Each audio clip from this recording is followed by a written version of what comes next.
Hi masters, for you మీకోసం ఛానల్కి స్వాగతం సుస్వాగతం. ముందుగా మన జగద్గురు అయిన బ్రహ్మర్షి పితామహ పత్రిజీ గారికి, మన గురుమాతకి నా ఆత్మ ప్రణామాలు మాస్టర్స్. ఓకే మాస్టర్స్, ప్రతిరోజు మన ఛానల్లోని ధ్యానం, స్వాధ్యాయం, సజ్జన సాంగత్యం జరుగుతుంది మాస్టర్స్. అలాగే ఈ జూమ్ సెక్షన్లో పాల్గొన్న మాస్టర్లకి, యూట్యూబ్లో చూస్తున్న మాస్టర్లకు కూడా ధన్యవాదాలు తెలుపుకుందాం.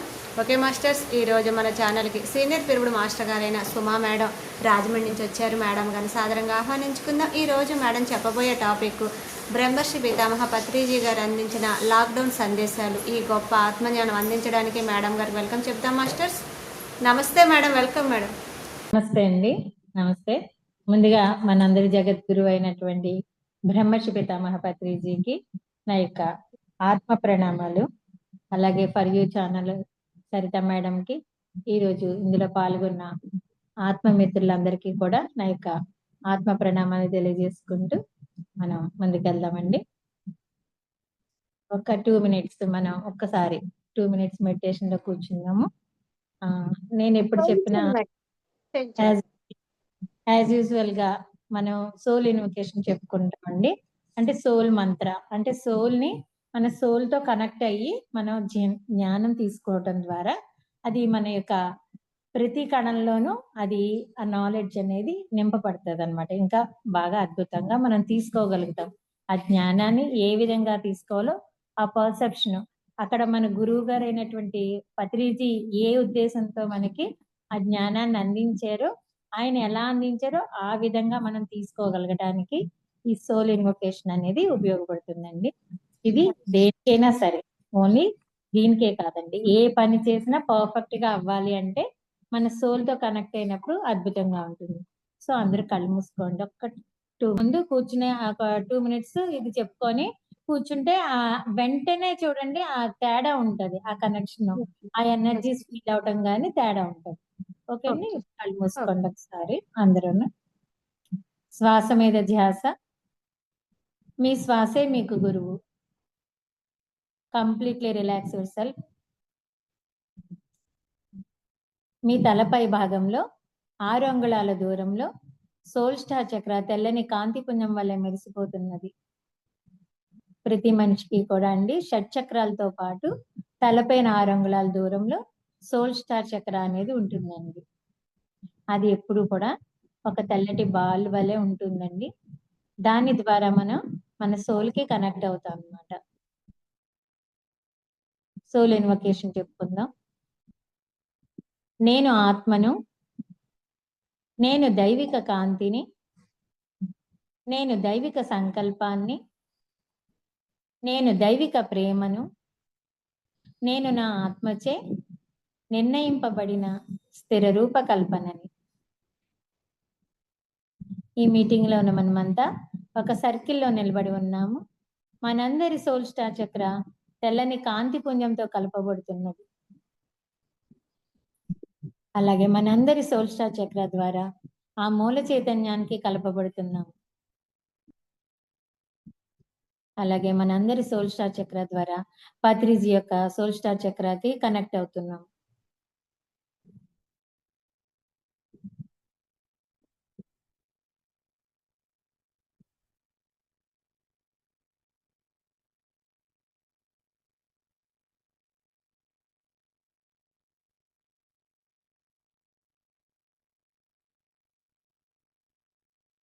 మీ 2 చేతులు తీసి మీ కళ్ళ మీద ఉంచుకొని 5 seconds ఆగి కలుపుకోండి.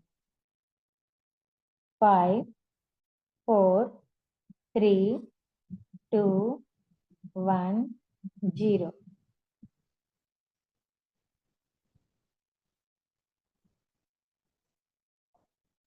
మనం ఏ మాస్టర్స్ కి కనెక్ట్ అవ్వాలనండి, మనం సోల్ స్టార్ చక్ర ద్వారా వారి యొక్క సోల్ స్టార్ చక్ర కనెక్ట్ అవడం ద్వారా మనం ఇమ్మీడియట్ గా వారి యొక్క చైతన్యాన్ని మనం నింపుకోగలుగుతాం.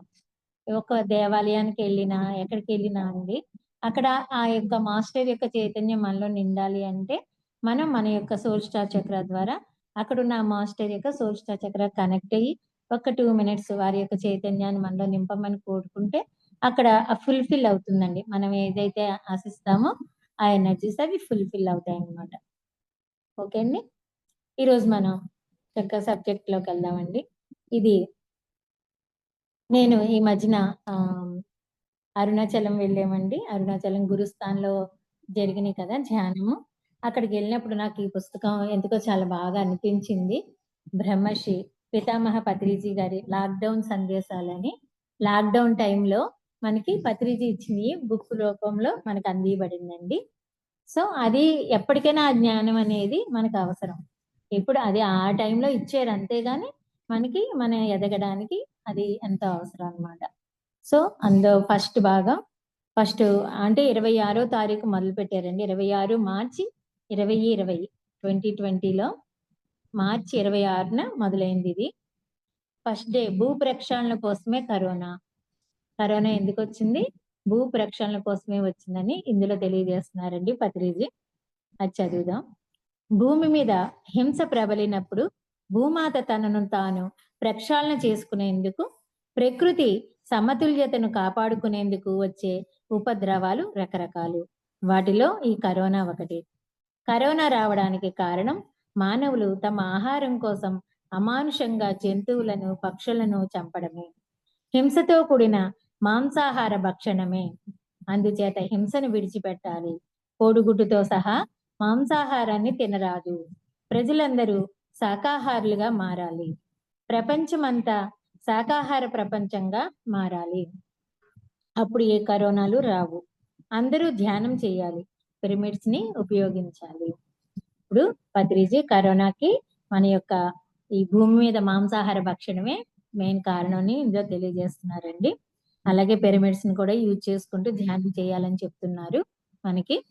ఎలాగైతే ఈ తుఫాన్లు, వరదలు, సునామీలు ఎలాగైతే వస్తాయో అలాగే ఈ కరోనా వచ్చింది అని చెప్పడం అన్నమాట. ఇప్పుడు ప్రపంచమంతా కరోనా ప్రభావంతో నిండి ఉంది. ప్రపంచ ప్రజలందరినీ హింస నుండి అహింసకు మార్చడం కోసం, అందరినీ శాకాహారులుగా మార్చడం కోసం ఈ కరోనా వచ్చింది. పిఎస్ఎస్ఎం ఉద్దేశం అందరినీ శాకాహారులుగా మార్చడమే. హింస నుండి అహింస వైపు మరల్చడమే. చేసుకున్న వారికి చేసుకున్నంత మహదేవ అన్నట్లుగా కర్మ సిద్ధాంతం ప్రకారం పుణ్యాలు చేసుకున్న వాడికి భోగాలు వస్తాయి, పాపాలు చేసుకున్న వాడికి రోగాలు వస్తాయి. ఎందుకంటే ఆ పాప ప్రక్షాళన కోసం మళ్ళీ మళ్ళీ పాపాలు చేయకుండా ఉండడం కోసం. ప్రతి మనిషి రాయికి, రప్పకి, మొక్కకి, చెట్టుకి కూడా మంచి చేస్తే భోగాలను అనుభవిస్తాడని ఆధ్యాత్మిక శాస్త్రం తెలియజేస్తోంది. అంటే చూడండి ఇక్కడ మనం ఒకటే కాదు, ఈ సమస్త ప్రాణికోటికి ఈ యొక్క భూమి మీద ఉన్న అన్ని రాయి రప్ప కూడా మనం కన్సిడర్ చేయాలని చెప్తున్నారు ఇందులో పత్రి సార్. వాటన్నిటికి కూడా మనం మంచి చేయడం ద్వారా భోగాలను అనుభవిస్తారు అని చెప్తున్నారు. కర్మ సిద్ధాంతాన్ని చాలా స్పష్టంగా చెప్పడం కోసమే ఈ పరిస్థితిని ఎదుర్కొంటున్నాము. పాపం చేయగానే రోగం రాదు. పాపం పండినప్పుడే రోగం వస్తుంది. పుణ్యం చేయగానే భోగం రాదు. పుణ్యం పండినప్పుడే భోగం వస్తుంది. ధ్యానం చేయగానే జ్ఞానం రాదు. ధ్యానం పండాలి. కర్మ ముగిసినప్పుడే మరణం వస్తుంది. పిరమిడ్ మాస్టర్లు అందరూ ఈ కర్మ సిద్ధాంతాన్ని అర్థం చేసుకున్న వారే.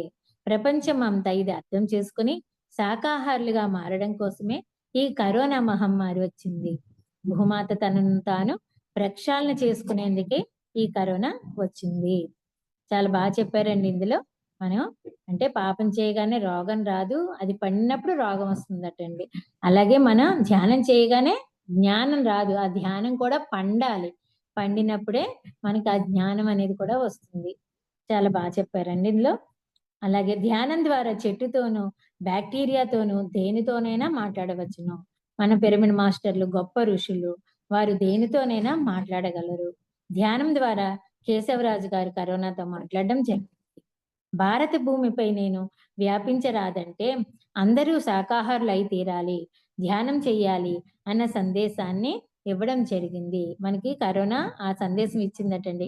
ఎవరి ద్వారా? కేశవరాజు గారికి.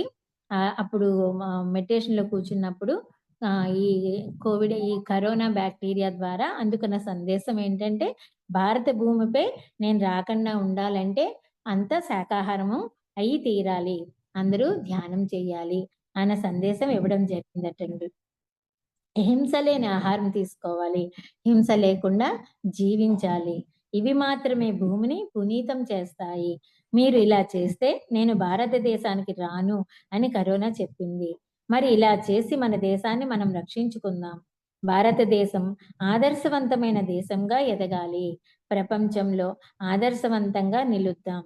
అది మన ద్వారానే జరుగుతుంది. ఇదే కేశవరాజు గారి సందేశం. శాకాహార ర్యాలీలను విస్తృతంగా చేద్దాం.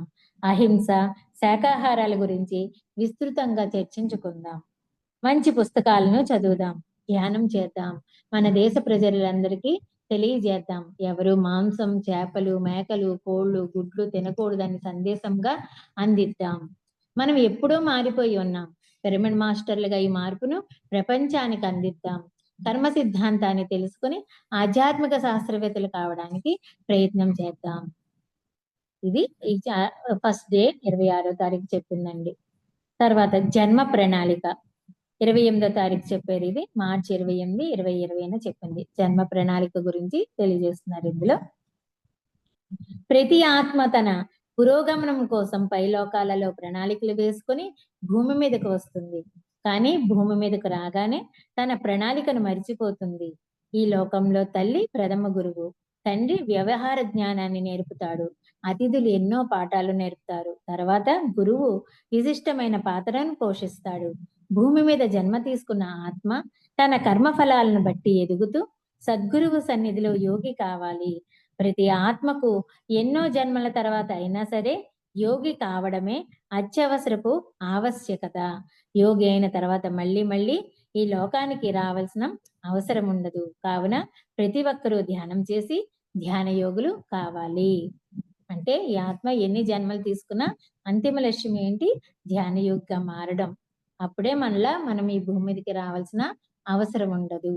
అదే మనకి ఈ జన్మే మనకి ఆఖరి జన్మ కావాలి అని తెలియజేయటం అన్నమాట అండి. ఇందులో ప్రతి ఒక్కరూ తమ తల్లిదండ్రులను గౌరవించి నమస్కరించాలి. ఒక జీవి జన్మించడానికి తల్లిదండ్రుల అవసరము. మన జీవిత పురోగమనానికి ఉపయోగపడే తల్లిదండ్రులను మనమే ముందుగా ఎంచుకుని రావడం జరుగుతుంది.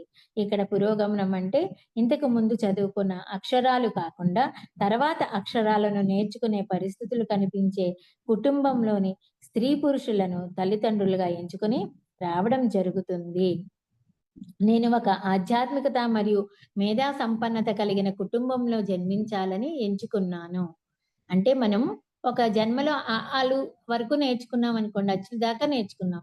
తర్వాత జన్మలో హల్లు నేర్చుకోవాలంటే దానికి తగ్గ ఫ్యామిలీని మనమే సెలెక్ట్ చేసుకుంటాం. అలాగా మనం సెలెక్ట్ చేసుకుని వచ్చాము అని చెప్తున్నారు. అలాగే ఇప్పుడు పత్రి సారు ఏ విధంగా సెలెక్ట్ చేసుకుని వచ్చారో ఇందులో తెలియజేస్తున్నారు.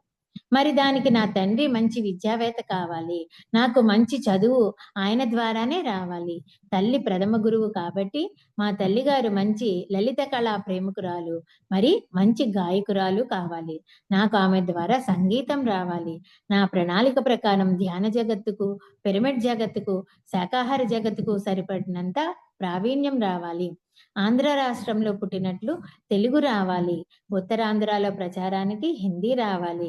మరి అలాగే మా అమ్మగారు ఆంధ్ర రాష్ట్రంలో పుట్టి ఉత్తర భారతదేశంలో పెరిగారు కాబట్టి మా అమ్మగారి ద్వారా తెలుగు, హిందీ భాషలు వచ్చాయి. ప్రపంచవ్యాప్తంగా ఉన్న ఒక భాష అయిన ఇంగ్లీషు రావాలి. ఇలా నేను నా ప్రణాళిక ప్రకారమే జన్మించాను. ఒక ఆత్మ తనకు తానే సరైన తల్లిదండ్రులను ఎంచుకున్న తర్వాతే పుడుతుంది, అంతవరకు పుట్టదు. ఆత్మలోకాలలో ఉండే ప్రతి ఒక్క ఆత్మకు ప్రగతి కావాలి. భూలోకంలో విద్యాలయాలు ఉన్నట్లే మిగిలిన లోకాల్లో కూడా విద్యాలయాలు ఉన్నాయి. అక్కడ పాఠాలు అభ్యసించి అవి పరీక్షించుకోవడానికి భూలోకానికి వస్తాయి. కేవలం భూమండలంలో మాత్రమే ఎటు నుంచి ఏ పరీక్ష వస్తుందో తెలియదు. ఎలా ఎదుర్కొంటాం అనేదే పరీక్ష. అంటే మనం పై లోకాల్లో మనము అన్ని బుక్స్ రీడింగ్ అయిపోతాయండి. అన్ని ప్రాక్టికల్స్ కి మనం ఈ భూమి మీదకి వస్తాం. ప్రాక్టికల్ గా మనం ఎంతవరకు తీసుకున్న జ్ఞానాన్ని ఇంప్లిమెంట్ చేసాము అనేది మనం పరీక్షించుకోవడానికి ఈ భూమి మీదకి వస్తున్నామని చెప్తున్నారు. ఉదాహరణకు రద్దీలో ఇరుక్కుంటే ఆ రద్దీ తొలగే వరకు వేచి ఉంటాం. ఆ పరీక్ష సహనం అనే గుణాన్ని పెంపొందిస్తుంది. కాబట్టి పైలోకాల్లోని ఆత్మలు పరీక్షను భూమండలం మీద అనుభవించి దానికి సమాధానాలు తెలుసుకోవడానికి వస్తాయి. అంటే అక్కడ విషయ పరిజ్ఞానం, ఇక్కడ ప్రయోగం అన్నమాట. అక్కడ మనమే ప్రశ్నాపత్రాన్ని తయారు చేసుకుని అది మర్చిపోయి ఇక్కడ జవాబులను తయారు చేసుకున్న ప్రశ్నపత్రంలోని ప్రశ్నలను వెతుక్కోవడమే ఈ ప్రయాణము. తెలియనప్పుడు తెలుసుకోవడమే ఆత్మ యొక్క లక్షణం. అలా ప్రతి ఒక్కరూ తాము ఎంచుకున్న మార్గానికి సరిపడే కుటుంబ నేపథ్యంలోనే పుడతాము. ఉదాహరణకు మన విమాన టికెట్ నిర్ధారణ అయ్యాకే విమానం ఎక్కుతాం. అంతవరకు వేచి ఉంటాం. అలాగే మనం ప్రణాళికకు అనుగుణమైన తల్లిదండ్రులు వచ్చే వరకు మనం వేచి ఉంటాము. కనుక ప్రతి ఒక్క తల్లి గొప్పదే. ప్రతి ఒక్క తండ్రి ఆ పిల్లలకు సరైన వాడు. తల్లి ఇంటి పరిస్థితిని సృష్టిస్తోంది. తండ్రి బయట వాతావరణం సృష్టిస్తాడు. కాబట్టి ఈ ఇద్దరి పాత్ర సమానం కాబట్టి తల్లిదండ్రులను సరిగా చూసుకోవాలి. మనం చిన్నగా ఉన్నప్పుడు వాళ్ళు మనల్ని చూసుకున్నట్టు మనం వాళ్ళు పెద్ద అయినప్పుడు అలాగే చూసుకోవాలి. అంతేకాని తల్లిదండ్రులను ఇంట్లో నుండి వెళ్ళగొట్టకూడదు.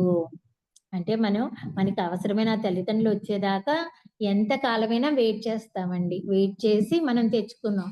అలాంటి తల్లిదండ్రులను ఎలా చూసుకోవాలి అనేది మనకి పత్రిజీ చెప్తున్నారనమాట. మాతృదేవో భవ, పితృదేవో భవ, అతిథి దేవో భవ. అతిథి అంటే ఏ తిథిలో అయినా ఏ రూపంలో అయినా వచ్చేవాడు. మార్గాలు సూచించి తరువాత మాయమయ్యేవాడు. కాబట్టి దివ్య సందేశాలు ఎప్పుడూ మానవ రూపంలో వస్తాయి. కనుక తల్లి తండ్రి కాకుండా తారసపడే ప్రతి ఒక్కరూ అతిథులే. తల్లి తండ్రి మనతో ఉంటారు. తక్కిన వారంతా కొంత సమయం వరకే ఉంటారు. కనుక మనం వాళ్ళను అతిథులుగా చూడాలి. జాగ్రత్తగా గమనిస్తే మనం అతిథుల నుండి పాఠాలు నేర్చుకోవచ్చు. తల్లి దగ్గర పోషణ ఉంటుంది. తండ్రి దగ్గర సంరక్షణ. మరి అతిథి దగ్గర పాఠం ఉంటుంది. కరోనా కూడా ఒక అతిథి. మనకు ఎన్నో పాఠాలను నేర్పించడానికి వచ్చింది. సో అర్థమైంది అనుకుంటున్నానండి అందరికీ. కరోనా కూడా మనకి ప్రతి అతిథి మన జీవితంలో మనకి ఎదురుపడే ప్రతి మనిషి కూడా ఒక అతిథే. ప్రతి మనిషి నుండి నేర్చుకోవాలి అని చెప్తున్నారనమాట. అలాగే ఇప్పుడు కరోనా అనేది అదొక బ్యాక్టీరియా అయినా దాని నుండి మనం నేర్చుకోవాల్సింది ఎంతో ఉంది కాబట్టి అది వచ్చింది. అలాగే మనం నేర్చుకున్నాం కదండి అందరం కరోనాలో ఎంతో ఎదిగాం అందరం. ప్రతి మనిషి కూడా ఎదిగాడు.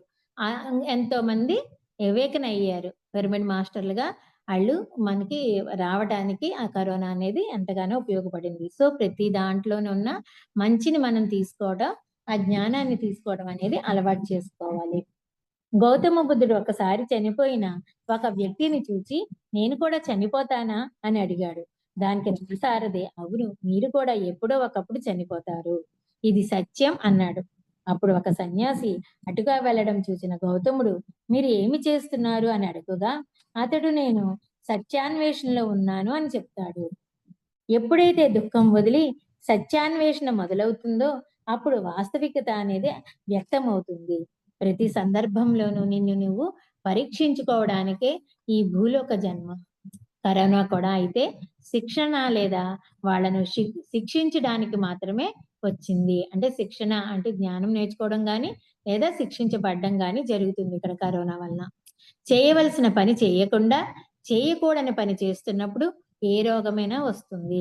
అప్పుడు చావు అంటే ఏమిటో తెలుస్తుంది. మన కుటుంబ సభ్యులు ఎవరైనా చనిపోయినప్పుడు దేవుడు ఉన్నాడా లేడా అన్న ప్రశ్న అన్వేషణ మొదలవుతుంది. అప్పుడు స్ఫురణ వస్తుంది. స్ఫురణతో అజ్ఞానం పోయి జ్ఞానం వస్తుంది. దీనికోసమే దుఃఖం వస్తుంది. తల్లిదండ్రులను కానీ పెరిగిన వాతావరణాన్ని కానీ అతిథులను కానీ ఒకసారి చూసుకుంటే మన ప్రణాళిక ఏమిటో అర్థమవుతుంది. శ్రీకృష్ణుడు అర్జునుని యోగి కావాలి అని చెప్పాడు. అర్జునుడు మహాయోధుడు కానీ యోగి కావాలి. ప్రతి ఒక్కరూ యోగి కావాలి. ఇదే అత్యవసరపు ఆవశ్యకత. ధ్యానం వల్ల మన శక్తిని సామర్థ్యంగా చేసుకుందాం. ఈ కరోనా సమయంలో చక్కగా ఇంట్లో ఉంటూ మన సమయాన్ని ధ్యాన సాధనకు ఉపయోగించుకుందాం. ఇది మనకు పరీక్షా సమయం. పరీక్షలో మనం పాస్ అయితే మళ్ళీ మనం భూలోకానికి రానక్కర్లేదు. అదే పరీక్షలో మనం తప్పితే పునరపి జననం పునరపి మరణం తప్పదు. ప్రపంచానికి తెలుగువాడు వెలుగువాడు. ప్రపంచానికి భారతదేశం వెలుగు దేశం. భారతదేశం యొక్క గొప్పదనం ధ్యానమే. మనం దేనికోసం వచ్చాం, ఏం చేస్తున్నాం, ఏం చేయాలి, ఏం చేయకూడదో తెలుసుకుందాం. ఇందులో పత్రిసారి చెప్పినట్టుగానే మనమంతా కూడా ధ్యానం చేసి ఇంకా ఎదిగాం కదండి. పిరమిడ్ మాస్టర్స్ అందరూ అద్భుతంగా ఎదిగారు అని అనుకుంటున్నాను నేను. అది సత్యం. ఎందుకంటే అక్కడ పత్రిసారు ఏదైతే చెప్పారో అవన్నీ మనం ఎప్పుడు పాటించడం మనకి అలవాటు కదండి. అలా ఎదిగిన వాళ్ళం. తర్వాత ఇంకో రోజు 28వ తారీఖు చెప్పింది మధ్య మార్గం గురించి చెప్పారండి. అంటే మనం ఎలా ఉండాలి ఈ సంసారంలో నిర్వాణం అని చెప్తున్నారు కదా, అంటే అది మధ్య మార్గం. ఆ మధ్య మార్గం గురించి ఇందులో తెలియజేస్తున్నారు. మనం ఆరోగ్యంగా ఆనందంగా జీవించాలంటే నిత్య జీవితంలో కొన్ని ఆధ్యాత్మిక సూత్రాలను పాటించాలి. శాకాహారమే అయినా ఆహారం రుచికరంగా ఉందని ఎక్కువ తినకూడదు, తక్కువ తినకూడదు. అవసరమైనంత వరకే తినాలి. అదే యుక్తాహారం. మనం ఎక్కువ మాట్లాడకూడదు, తక్కువ మాట్లాడకూడదు. ఆచితూచి మాట్లాడాలి. అదే యుక్త భాషణం. ఏ విషయం గురించి అయినా ఎక్కువ ఆలోచించకూడదు, తక్కువ ఆలోచించకూడదు. పనికి అవసరమైనంత వరకే ఆలోచించాలి. దానినే యుక్త యోచన అంటారు. ఇలా ప్రతి పనిలోను మనం మధ్య మార్గాన్ని అవలంబించాలి. ఇవన్నీ మనకి చక్కగా చెప్తున్నారండి ఎలా జీవించాలనేది. ఇవన్నీ మనకి తెలుసున్న ఇలాంటి ఒకసారి మనం పఠనం చేయటం ద్వారా మళ్ళా అవన్నీ స్పృహలోకి వచ్చి మనకి వాటిని మనం అవేర్నెస్ తో ఉంటాం. ప్రతి క్షణం వల్ల అవేర్నెస్ తోటి ఈ రోజు ఇది తెలుసుకున్నాం కదా, ఎక్కువ మాట్లాడకూడదు, ఆచితూచి మాట్లాడాలి, పత్రి సార్ చెప్పారు అలాంటి మననం అనేది మరలా మనకి జరుగుతుందన్నమాట. మధ్య మార్గాన్ని ఇంగ్లీష్ లో గోల్డెన్ మిడిల్ పాత్ అంటారు. ఆచార్య నాగార్జునుడు మాధ్యమిక సూత్రాలన్నీ చక్కగా తెలియపరిచాడు. అటు కాదు ఇటు కాదు, మధ్యలో ఉన్నాం. అటు పూర్తిగా సంసారం కాదు, ఇటు పూర్తిగా నిర్వాణం కాదు, మధ్యలో ఉన్నాం. అటు సంసారము కావాలి, ఇటు నిర్వాణము కావాలి. ఇంట్లో ఉండాలి, బయట ఉండాలి. కనుక ఆ మధ్య మార్గమే ఆధ్యాత్మిక సూత్రం. మన చేతికి ఉన్న 5 వేళ్ళు చివరి నుండి భక్తి, రక్తి, యుక్తి, శక్తి, ముక్తి, భుక్తి అంటే మనం భుజించే ఆహారం. రక్తి అంటే మన మనస్సుకు వినోదం కలిగించటం, వినోదం కలిగించడం కోసం చూసే సినిమాలు మొదలైనవి. యుక్తి అనగా సైన్సు, సాంకేతికత మరియు విమర్శనాత్మక దృష్టిని పెంచుకోవడం. శక్తి అనగా ధ్యానం ద్వారా వచ్చేది. ముక్తి సేవ వలన వస్తుంది. అన్నిటికంటే పొడుగ్గా ఉండే వేలు మధ్యవేలు అంటే బుద్ధి. యుక్తాహార విహారస్య యుక్త చేష్టస్య కర్మసు యుక్త స్వప్నావబోధస్య యోగో భవతి దుఃఖః. యుక్తాహారం అంటే ఆహారం యుక్తంగా ఉండాలి, అంటే బుద్ధితో కూడా మనం భోజనం చెయ్యాలి. వినోదం, విహారం, ధ్యానం ఇలా ఏది చేయాలన్నా బుద్ధిని ఉపయోగించి సమతుల్యంగా చేయాలి. అలాగే సేవ కూడా ఏది తక్కువ ఏది ఎక్కువ చేయనక్కర్లేదు. ప్రతి వ్యక్తి తన కోసం తాను ధ్యానం చేయాలి. ధ్యానంతో యుక్తి లభిస్తుంది. తద్వారా అన్నింటినీ యుక్తంగా చేయవచ్చు. ఈ లభించిన శక్తితో సరైన భక్తి, రక్తి, యుక్తి లభించి ముక్తికి మార్గాన్ని ఎలా చేరుకోవాలో జ్ఞానశక్తి ద్వారా తెలుసుకుంటాం. భుక్తిని విడిచిపెడితే రక్తి రాదు, రక్తిని విడిచిపెడితే యుక్తి రాదు, యుక్తిని విడిచిపెడితే శక్తి రాదు, ఈ 4 విడిచిపెడితే ముక్తి రాదు. ఈ 4 సంపాదించుకుంటేనే ముక్తి వస్తుంది. మంచి ఆహారాన్ని తినాలి, చెడ్డ ఆహారాన్ని కాదు. మంచి సినిమాలు చూడాలి, చెడు సినిమాలు కాదు. మంచి బుద్ధి కోసం మంచి పుస్తకాలు చదవాలి. ధ్యానం ద్వారా పై 3 ఏర్పడతాయి. ఇవన్నీ ఉండడమే మధ్య మార్గము, ఆధ్యాత్మిక సూత్రము. అంటే ఇందులో మనకి అన్ని చాలా క్లియర్ గా చెప్పారండి. భుక్తి, రక్తి, యుక్తి, శక్తి, దాని ద్వారా ముక్తి. ఇవన్నీ కూడా ఒకదానితో ఒకటి, ఇవన్నీ ఈ 4 ఉన్నప్పుడు ముక్తి వస్తుంది అని చెప్తున్నారు అనమాట. అన్ని మనకి అవసరం. ఎలాంటి ఆహారం తినాలి, ఎలాంటి వినోదం అనేది మనం ఈ కళ్ళతో ఎలాంటి వినోదాన్ని చూడాలి, మన బుద్ధిని ఎలా ఉపయోగించాలి, అన్ని కూడా ఇందులో చాలా క్లియర్ గా చెప్పడం జరిగిందండి. మధ్య మార్గం తర్వాత 31వ తారీఖున భయం, అభయం. భయం గురించి, అభయం గురించి చెప్తున్నారు ఇందులో. మానవుడు భూమి మీదకు వస్తూ తన ఆత్మ పురోగతి కోసం కొన్ని భయాలను వెంట తెచ్చుకుంటాడు. ఎన్నో రకాల భయాలు, కొన్ని పెద్దవి, కొన్ని చిన్నవి. మరణ భయం అన్నిటికంటే పెద్ద భయం. మానవుడు భయాల నుంచి పారిపోకూడదు. భయాన్ని ఎదుర్కొన్నప్పుడు భయం తొలగిపోతుంది. నేను శరీరాన్ని కాదు, ఆత్మ పదార్థాన్ని అని తెలుసుకున్నప్పుడు అనేక జన్మల నుంచి వస్తున్న భయాలను కూడా అధిగమించగలం. మరి సరైన ఆత్మజ్ఞానం కావాలంటే ఆనాపానసతి ధ్యానం అంటే శ్వాస మీద ధ్యాస పెట్టాలి. అనునిత్య ధ్యాన సాధన వలన అన్ని భయాలను పోగొట్టుకోవచ్చును. అప్పుడు భయం తొలగి అభయులుగా ఉంటాము. అంటే భయం పోగొట్టుకోవడానికి కూడా మనకు ధ్యాన సాధనే మనకి ఇంపార్టెంట్ అని చెప్తున్నారు. ఎన్నో జన్మలుగా మనం క్యారీ చేసిన భయాలు కూడా ఈ ధ్యాన సాధన ద్వారా తొలగి అభయంగా మారతాయి అని చెప్తున్నారు. మానవులు రకరకాల భయాలతో రకరకాల జన్మలను తీసుకొని భూమి మీదకు వస్తారు. మానవుని జన్మ ప్రణాళికలో భయం అనేది ఒక ముఖ్య ప్రణాళిక. ఈ భూమి మీదకు వచ్చి ఆ భయాన్ని ఎదిరించడమే మానవునికి భగవంతుడు ఇచ్చే ఛాలెంజ్.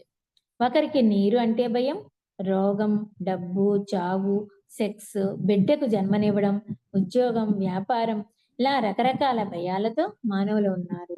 ఇలా ప్రతి మనిషి ఏదో ఒక భయాన్ని పెట్టుకుని వస్తాడు. దానిని ఇక్కడ ఈ భూమి మీద అధిగమించి సార్థకం చేసుకోవడానికి ప్రణాళికతో వస్తాడు. దానిని అధిగమించాలి.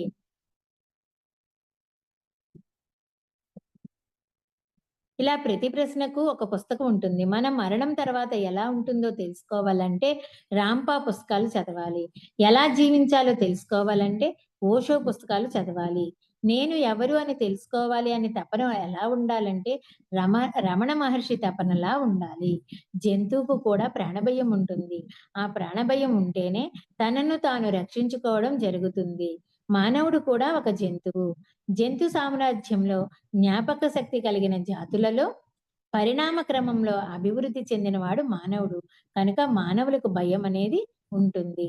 ఉద్యోగం పోతుందన్న భయం, పిల్లలు పుడతారో లేదో అన్న భయం, ఆడపిల్లలు పుడతారేమో మగపిల్లలు పుట్టరేమో అనే భయం, పుడితే ఆ పిల్లలను సాకగలనా లేదా అన్న భయం, ఇలా అనేక రకరకాల భయాలు ఉన్న చోట పుడతారు.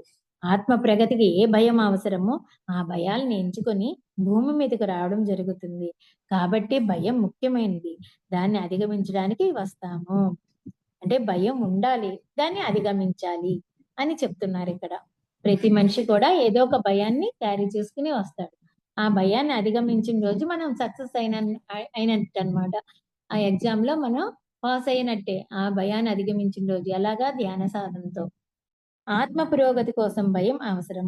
ఎలా అయితే ఒక చిన్న పిల్లవాడు పెరిగి పెద్దవాడే వృద్ధుడై రాలిపోతాడో అలాగే బాల ఆత్మగా ఉన్న ఆత్మ రకరకాల భయాలు స్వీకరించి ఎదుర్కొని అధిగమించి ఎదుగుతుంది. భయాన్ని స్వీకరించి మెల్లిమెల్లిగా దానిలో నుంచి బయటపడాలి. ఒకేసారి బయటపడడం కష్టం. కొన్నిసార్లు బయటపడడం కూడా ఉండదు. కానీ ఉండాలి. ప్రాణభయం అనేది లేకుండా ఉండగలమా? అది ఉంటుంది. ఆ భయంతో మనం ప్రాణాలను రక్షించుకోవాలి. అప్పుడే మనం చిరంజీవులుగా ఉంటాము. ఎన్నో పాఠాలు నేర్చుకోగలము. భయంతో ఉంటూ స్వీకరిస్తూ మెల్లగా భయం నుంచి బయటపడాలి. మాస్టర్లు అందరూ ఈ సూత్రాన్ని పాటించిన వాళ్ళే. మాటలలో సరైన మాటలు, సరికాని మాటలు, ఆలోచనలలో సరైన ఆలోచనలు, సరికాని ఆలోచనలు, చూపులలో సరైన చూపులు, సరికాని చూపులు ఉన్నాయి. అలాగే భయాల్లో కూడా సరైన భయాలు, సరికాని భయాలు ఉన్నాయి. వినాశకాలే విపరీత బుద్ధి. ఆవును, కోడిని, మేకను, చేపను చంపుకుని తింటున్నావు. అప్పుడు వినాశకాలాలు వస్తాయి. విపరీత బుద్ధి అంటే వినాశకాలం పొంచి ఉంది అని అర్థము. విపరీత బుద్ధి, సరియైన బుద్ధి అని బుద్ధి రెండు రకాలుగా ఉంటుంది. కౌరవులది విపరీత బుద్ధి, పాండవులది సరియైన బుద్ధి. అందరూ విపరీత బుద్ధి నుండి బయటపడాలని ప్రకృతి చెబుతోంది. అందరూ భయంతోనే పుట్టారు, కానీ ఆ భయంతో అభయంలోనికి రావాలి. మన ఆలయాల్లో విగ్రహాలను చూస్తే అభయహస్తం, వరదహస్తం అని రెండు ఉంటాయి. అభయహస్తం మనకు నీవు భయంతో కాకుండా అభయంతో ఉండు, అప్పుడే నీకు వరాలన్నీ వస్తాయి అని చెబుతుంది.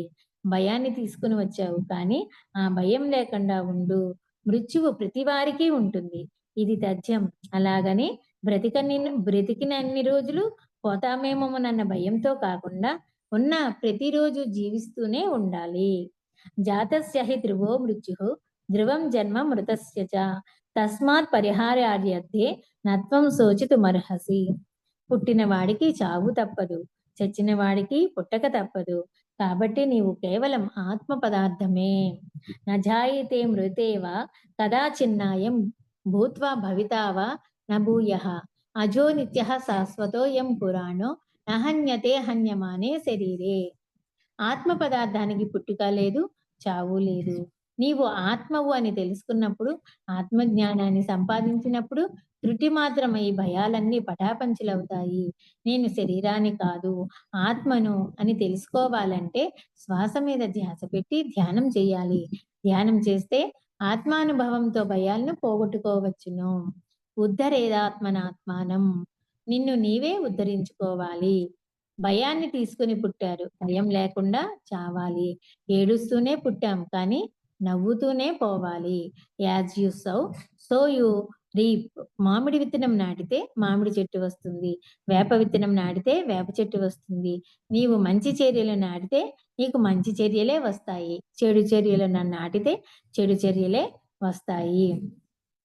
క్వాంటం సిద్ధాంతం ఏం చెప్తుందంటే, 2 ఎలక్ట్రానిక్ వైర్లు ఉంటాయి. అవి 2 ఒకే రంధ్రం నుండి వెళ్తూ ఉంటాయి. చూసేవాళ్ళ చూపుని బట్టి ఉంటుంది. The observer effects the observed. భయంతో ఉంటే కరోనా నిన్ను భయంతోనే చంపేస్తుంది.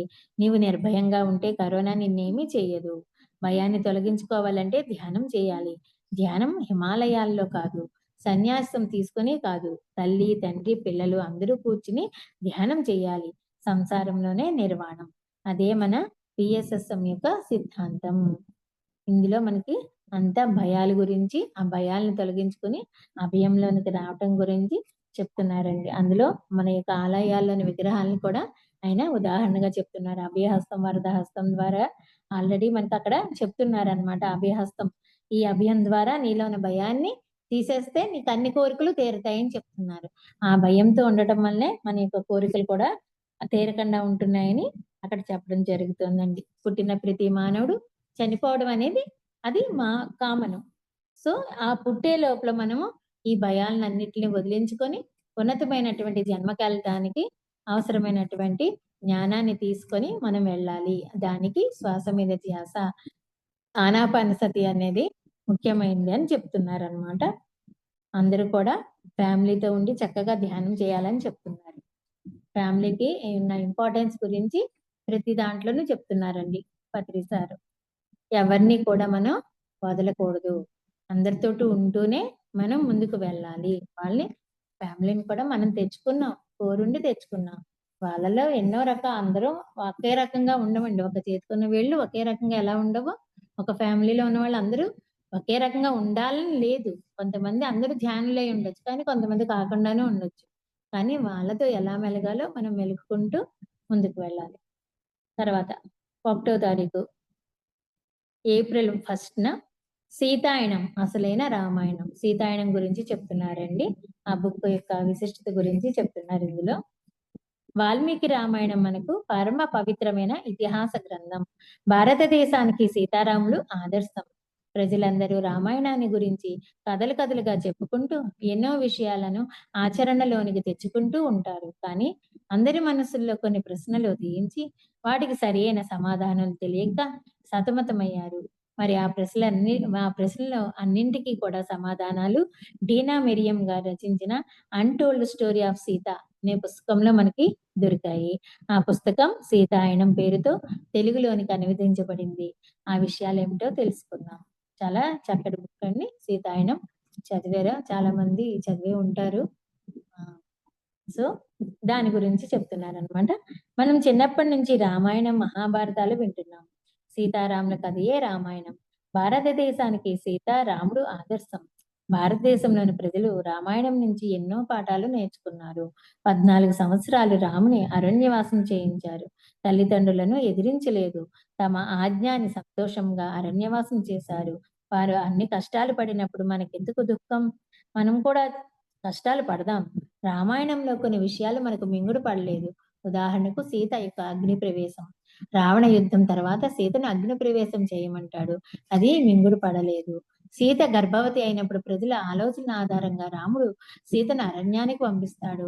అలాగే మళ్ళీ రాముడు అరణ్యానికి వెళ్లి సీతను అయోధ్యకు రమ్మన్నప్పుడు సీత నిరాకరించింది. తాను భూదేవి దగ్గరకు వెళ్ళిపోయింది. ఇవన్నీ కూడా మనకి మింగుడు పడలేదు. ఎక్కడో సరిగా లేదనిపించింది, కానీ అది ఎక్కడో తెలిసేది కాదు. కానీ ఇటీవల కాలంలో డీనా మెరియం గారు రచించిన the untold story of Sita అనే ఒక గొప్ప పుస్తకం మన సందేహాలన్నిటికీ సమాధానం చెప్పింది. అంటే ఇక్కడ సీతాయనం అనేది ఎందుకంటే అండి కొన్ని పురాణాలు కూడా మనకి డిస్ట్రాక్ట్ చేయబడ్డాయండి. డిస్ట్రాక్ట్ అంటే పక్కదారి పట్టించబడ్డాయి.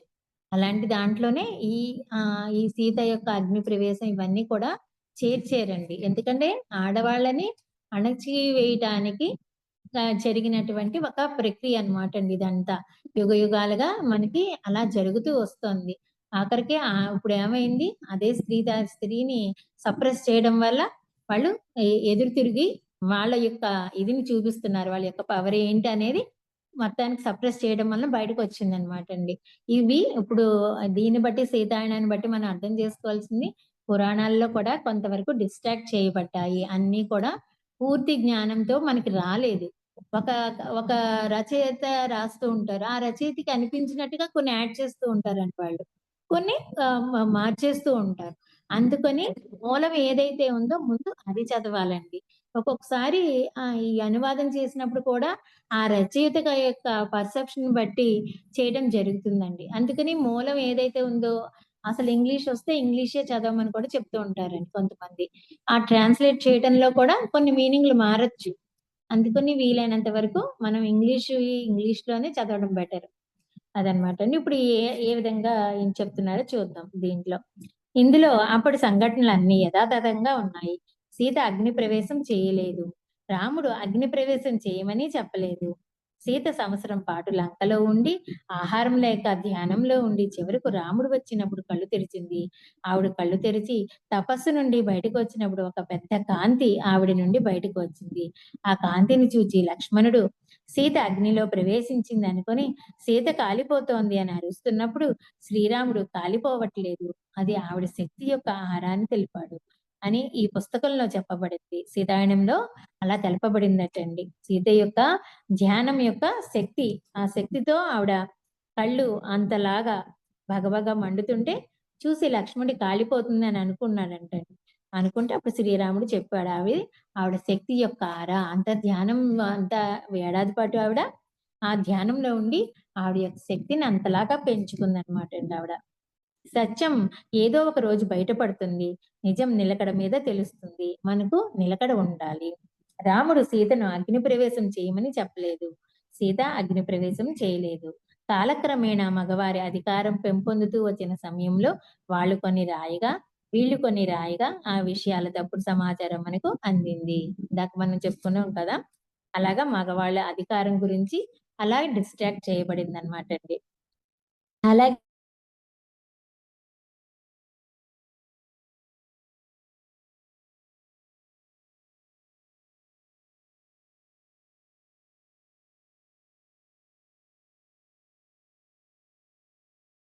పంపాడని తప్పుగా రాశారు. సీత తనంతట తాను పిల్లలకు అడవిలో జన్మనివ్వాలని, గురుకులంలో, ఆశ్రమంలో వారిని పెంచాలని ఎంచుకొని అరణ్యాలకు వెళ్ళింది. శూర్పణఖ రామలక్ష్మణులను మోసం చేద్దామనుకుని వచ్చి సీతను చూసి ఆమె గొంతు పట్టుకుని చంపేస్తానని బెదిరిస్తుంది. అది చూచి లక్ష్మణుడు కత్తి విసరగా ముక్కు చెవులు తెగినాయి తప్ప లక్ష్మణుడు కావాలని ముక్కు చెవులు కొయ్యలేదు. అసలైన రామాయణం తెలిసినప్పుడు మన మనసు శాంతిస్తుంది. ఈ డౌట్ నాకు ఎప్పుడూ ఉండేదండి. సీతాదేవిని ఎందుకు ఇలా ట్రీట్ చేశాడని. నిజంగా సీతాయనం చదివిన తర్వాత నాకు చాలా ఓహో! అనిపించింది. చాలా బాగా అనిపించిందనమాటండి. పురుషుల యుగం పోయింది. స్త్రీల యుగం వచ్చింది. ప్రతి పురుషుడు సగం స్త్రీ కావాలి. స్త్రీకి ఉండే సహన గుణాన్ని పురుషులు నేర్చుకోవాలి. దీనిని ఆనంద్ కరుణేష్ గారు 1000 సీడ్స్ ఆఫ్ జాయ్ అనే పుస్తకంలో సరస్వతి మరియు లక్ష్మీమాత యొక్క సందేశాల్లో చక్కగా వివరించారు. అంటే ప్రతి పురుషుడు సగం స్త్రీ కావాలంటే స్త్రీ తత్వం ఉంది. పురుష తత్వం, స్త్రీ తత్వం ప్రతి మనిషిలోనూ ఉంటదండి. అది ఆ స్త్రీ తత్వం అనేది పురుషుల్లో కూడా అంటే ఆ సహన గుణం స్త్రీ తత్వపు లక్షణాలు జనరల్ గా చెప్తాం కదండి. ఆ ఆ సహనము, దయ, ఆ ప్రేమ అవనేది స్త్రీ యొక్క లక్షణం అన్నమాట. స్త్రీ తత్వం అంటాం. అలాంటి గుణాలు పురుషుల్లో కూడా డెవలప్ అవ్వాలి, రావాలి అని చెప్తున్నారు ఇక్కడ.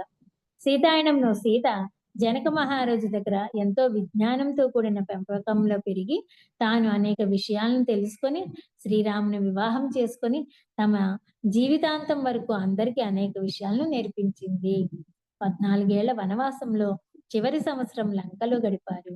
ఆ సంవత్సరం అంతా అశోకవనంలో అశోక వృక్షం క్రింద సీత ధ్యానంలోనే ఉన్నది. అశోకం అంటే శోకం లేని చెట్టు. అక్కడ ఆమె ఏడుస్తూ గడపలేదు. ఆ రాక్షసులు వండే ఆహారాన్ని తినలేదు, నిద్రపోలేదు. కనుక కళ్ళు రెండు మూసుకొని ధ్యానం చేసింది. రాముడు సరైన పాలన గురించి మాట్లాడితే సీతమ్మ సరైన ధ్యానం గురించి మాట్లాడింది. సీతాదేవి శరీరాన్ని వదిలిపెట్టే సమయం వచ్చినప్పుడు ఎందరో గొప్ప యోగులు, మునులు, సత్పురుషులు, దేవతలు అరణ్యానికి వస్తారు. సీతాదేవి శరీరంతో సహా అదృశ్యమైందని సీతాయనం పుస్తకంలో చాలా చక్కగా వివరించారు. ఆది శంకరాచార్యుల వారు కూడా శరీరంతో సహా అదృశ్యమయ్యారు. అది పంచభూతాల్లో కలిసిపోతుంది. శరీరం కాల్చకూడదు, పోడ్చకూడదు. అంత శక్తి శరీరంలో ఉన్న యోగానికి ఉంది. అంటే శరీరంతోటే ఎసెండ్ అయ్యారు అనమాట అండి. ఎసెండ్ అయ్యారు సీతాదేవి. అలాగే ఆది శంకరాచార్యుల వారు కూడా శరీరంతోటే వాళ్ళు ఎసెండ్ అయ్యారనమాట. సీతాదేవి ఎప్పుడు అతిథులకు ఆప్యాయతతో ఉండి వడ్డించేది. అదే సరైన విధానం. కడుపు నిండా సరైన భోజనం ఉండాలి. బుర్ర నిండా సరైన ఆలోచనలు ఉండాలి. నోటి నిండా సరైన మాటలు ఉండాలి. ఆత్మ నిండా సరైన లక్ష్యం ఉండాలి. బుద్ధి నిండా జ్ఞానం ఉండాలి. పరలోకం నుంచి ఇహలోకానికి వచ్చాం, మళ్ళీ ఇహలోకం నుంచి పరలోకానికి వెళ్తాం. తెలుసుకుని వ్యవహరించడమే జ్ఞానం. ఈ భూమండలాన్ని పవిత్రీకరించడానికి, సరైన సత్యాన్ని అందించడానికి గొప్ప గొప్ప వారు పుడుతూనే ఉంటారు. ఆ సత్యాన్ని తెలుసుకునే వాళ్ళు ఉంటే చెప్పేవాళ్ళు ఎప్పుడూ ఉంటూనే ఉంటారు. శిష్యుడు సిద్ధంగా ఉంటే గురువు ప్రత్యక్షమవుతాడు. అంటే జ్ఞానం మనం అందుకోవడానికి సిద్ధంగా ఉన్నప్పుడే ఆ గురువులు వస్తారండి. మనం అందరూ సిద్ధంగా ఉన్నాం కాబట్టి పత్రిజీ వచ్చి మనల్ని వివేకం చేయడం అనేది జరిగింది. ప్రతి మనిషిలోనూ హనుమంతుల వారి వలె సేవా తత్పరత ఉండాలి. సత్యం పట్ల, ధర్మం పట్ల, లోక కళ్యాణం పట్ల భక్తి, సేవ కలిగి ఉండాలి. హనుమంతుడు శివుని అవతారం. శివుడంటే ధ్యానమే. హనుమంతుల వారి దగ్గర ధ్యానం తప్ప మరొకటి లేదు. రామాయణంలో హనుమంతుడు రాకముందు వరకు కిష్కింధకాండ ఉంది. హనుమంతుడు వచ్చిన తర్వాత సుందరకాండ అయ్యింది. మన జీవితంలో కూడా ధ్యానం ప్రవేశించనంత వరకు కిష్కింధకాండ, ధ్యానంలో ప్రవేశించిన తర్వాత సుందరకాండగా మారుతుంది. ఇదే రామాయణం యొక్క నిజమైన సందేశం. అంతే కదండి. మన జీవితాల్లో ధ్యానం రాకముందు మనది ఎలా ఉండేది? కిష్కింధకాండలా ఉండేది. ధ్యానంలోకి ప్రవేశించిన తర్వాత మనందరి జీవితాలు అద్భుతమైన సుందరకాండలాగా మారినాయి. ఇదే రామాయణం యొక్క నిజమైన సందేశం అని తెలియజేస్తున్నారండి. మనసు కోతి లాంటిది, ఎక్కడెక్కడో తిరుగుతూ ఉంటుంది. దానిని సరైన మార్గంలో పెట్టేదే ధ్యానం అంటే. అప్పుడు జీవితం ఎంతో సుందరంగా మారుతుంది. సచ్చిత్ ఆనందంగా మారుతుంది. సత్యం, శివం సుందరంగా మారుతుంది. పిరమిడ్ మాస్టర్లు అందరూ విశేషంగా ధ్యానం చేసి హనుమంతుల వారి వలె మారిన వాళ్ళే సుందరకాండలో ఉన్నవారే. ధ్యానం సర్వరోగ నివారిణి, ధ్యానం సకల భోగకారిణి, ధ్యానం సత్య జ్ఞాన ప్రసాదిని, ధ్యానం విశ్వశక్తి ప్రసాదిని. రావణుడు కూడా తపస్సు చేశాడు, కానీ మాంసం తినడం వలన రాక్షసుడయ్యాడు. కేవలం తపస్సు, ధ్యానం చేస్తే లాభం లేదు. సరైన ఆహారాన్ని తీసుకోవాలి. అప్పుడే వాడు మానవుడిగా ఉంటాడు. జంతువుల్ని చంపుకొని తింటేవాడు రాక్షసుడు అవుతాడు. ధ్యానం ఉన్నా రాక్షసత్వం ఉంటుంది. మానవత్వానికి రాముడు ప్రతీక, రాక్షసత్వానికి రావణుడు ప్రతీక. అందరినీ సమానంగా చూసుకోవడమే రామతత్వం. సరైన మానవుడిగా జీవించాలి. మానవుడిగా పుట్టి రాక్షసుడిగా కాకూడదు. మాంసం తినడమే రాక్షసత్వం. రాక్షసత్వాన్ని రూపుమాపడం కోసమే ఈ పిరమిడ్ మాస్టర్లు అందరూ అవతరించారు. 10 సంవత్సరాల్లో ఈ ప్రపంచంలో ఎక్కడ రాక్షసత్వం ఉండదు. ఎవరు మాంసాన్ని భుజించరు. ప్రపంచమంతా ఒక్కటే ధర్మం. అహింస పరమో ధర్మ. అడవులను సరిగా చూచుకోవాలి. జంతువులను సరిగా చూసుకోవాలి. అడవిలోని జంతువులను సరిగా చూసుకోవాలి. జంతువులను మానవుడు అన్నదమ్ములను రక్షించుకున్నట్లు రక్షించుకోవాలి. భక్షించకూడదు. రాముని యొక్క జీవిత చరిత్ర అంటేనే అహింస యొక్క జీవిత చరిత్ర. హింసను రూపుమాపడమే రాముని యొక్క జీవిత చరిత్ర. అందరికీ తన చేతులతో వండి భోజనం పెట్టే జీవిత చరిత్ర సీతది. అతిథి దేవో భవ అన్నదానికి ఉదాహరణ సీత. సీత రావణుడు భిక్షుకు వచ్చిన రావణుడు సీతను ఎత్తుకుపోవడానికి వచ్చాడని తెలిసినా భిక్ష వేస్తుంది. అంటే ఆవిడ లంకకు వెళ్తే గాని రావణ సంహారం జరగదని సీతకు తెలుసు. లక్ష్మణుడు రేఖ గీసిన అది దాటి వెళ్ళింది. ఎందుకంటే తాను లంకకు వెళ్ళాలి అని సీతమ్మకు తెలుసు. రావణుని రూపుమాపాలంటే సీతమ్మ లంకకు వెళ్ళవలసిందే. ఈ విషయాలన్నీ మనకు సీతాయనం పుస్తకంలో దొరుకుతాయి. సీతాదేవి యొక్క జీవిత చరిత్ర అంతా ధ్యానం యొక్క జీవిత చరిత్ర. హనుమంతుడు అంటే వాయుపుత్రుడు, శ్వాసపుత్రుడు, పవనపుత్రుడు. మనం కూడా పవనపుత్రులం అవుదాము. హనుమంతుని వలె ధ్యానం చెయ్యాలి. సీతలాగా బ్రతకాలి అంటే ధ్యానం చెయ్యాలి. శ్రీరామునిలాగా మనం రాజ్యమేలాలి. లక్ష్మణుడు అంటే బుద్ధి. బుద్ధి రేఖ గీసినప్పుడు రేఖ దాటకూడదు. సీతకు తెలుసు, కానీ రావణ సంహారం కోసం సీత గీత దాటింది. విభీషణుడు బుద్ధికి తార్కాణం. తన స్వంత అన్నదమ్ములను కాదని రాముడి దగ్గరికి చేరాడు. స్వంత అన్నదమ్ముల వద్దకు కారణమయ్యాడు. బుద్ధి జ్ఞానం ఉన్నవాడు నా కుటుంబం నా సంపాదన అని చూసుకోడు. లోక కళ్యాణం కోసం కృషి చేస్తాడు. అదే విభీషణ తత్వం. లక్ష్మణుడు రాముని వెంటే ఉంటాడు. బుద్ధి ఎప్పుడు ఆత్మతత్వం వైపు ఉండాలి. అప్పుడే సరైన బుద్ధి ఉంటుంది. రాముని వదిలిపెట్టి లక్ష్మణుడు కాదు అంటే ఆత్మను వదిలిపెట్టి బుద్ధి కాదు. బుద్ధి ఆత్మతత్వం వైపు ప్రయాణించాలి. అదే లక్ష్మణ తత్వం. అందరూ ధ్యానం చేయాలి. ఇదే అసలైన రామాయణం. అంటే ఇక్కడ ఆత్మ అంటే రాముణ్ణి ఆత్మగాను, లక్ష్మణ్ణి బుద్ధిగాను వర్ణించడం జరిగిందండి. ఇప్పుడు బుద్ధి ఎప్పుడు ఆత్మతో ఉండటం వల్లనే అంత చక్కగా రామాయణం జరిగింది. అంటే మన బుద్ధిని ఎప్పుడు ఆత్మ ఏం చెప్తుందో దాని వైపు, ఆ ఆత్మ వైపే ఉంచాలి. అప్పుడే సరైన మార్గంలో మన జీవిత ప్రయాణం అనేది సాగుతుంది అని చెప్తున్నారనమాట. అలాగే మన విభీషణ తత్వంలో మనకి ఏం చెప్తున్నారు? నా కుటుంబము నా సంపాదన అని కాకుండా లోక కళ్యాణం కోసం కృషి చేసి విభీషణ తత్వాన్ని ఆ విధంగా చూపించాడు అందులో రామాయణంలో. ఇలాగా ఒక్కొక్కరు ఒక్కొక్క మనకి ఆదర్శంగా నిలిచారండి రామాయణంలో.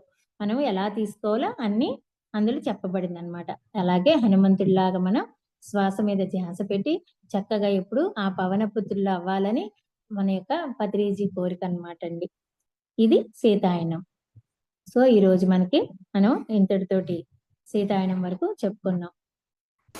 Thank you madam. Thank you so much madam. For you మీకోసం మన ఛానల్కి వచ్చి ఎంతో గొప్ప ఆత్మజ్ఞానం అందించిన మాస్టర్లందరికీ, సుమా గారికి, బాలాంబిక గారికి ధన్యవాదాలు తెలుపుకుందాం మాస్టర్స్. Thank you masters.